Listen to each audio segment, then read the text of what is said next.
ដើរស្រមៃអោដល់ថ្ងៃใจដន់អើយដែលគ្រាសាยันអោនៅបានទីដែលអើយចំប៉ាមួយតងបាំងស្លឹកចុងមេ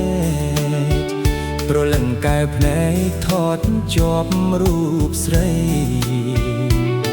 ចេណាកែណានាងណាបងលួចសួរក្មេងអោរត់លេងអើយក្មេងនោះអាយអងអោមិនចង់ស្ដីអើយជួនជាជួបអូនចំប៉ាស្រីវាសនាគឺវិរំពឹងជួបប្រានចេណាកែណានាងណា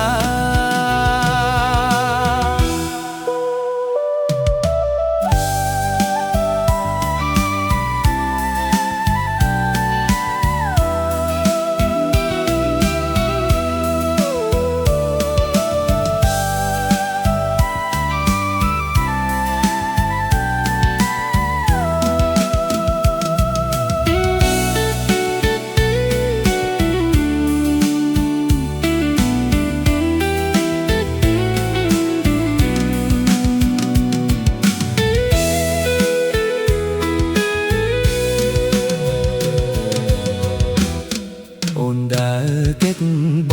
ងអោទុំនងជាអៀនអើយបងក៏មិនហ៊ានអោកាត់ចិត្តស្រែកហើយអូនដើរចូលផ្ទះបងចូលព្រៃជ្រៅបងកាច់ការស្មៅ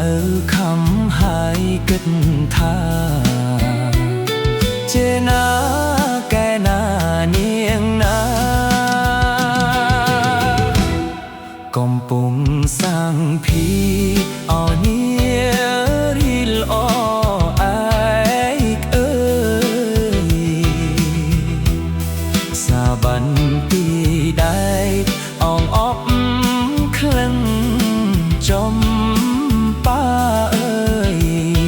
បងកាត់បេះដូងទុកចងកាស្លាសូមព្រះមេត្តាសូមទានពរជ័យចេណាកែណានាងណា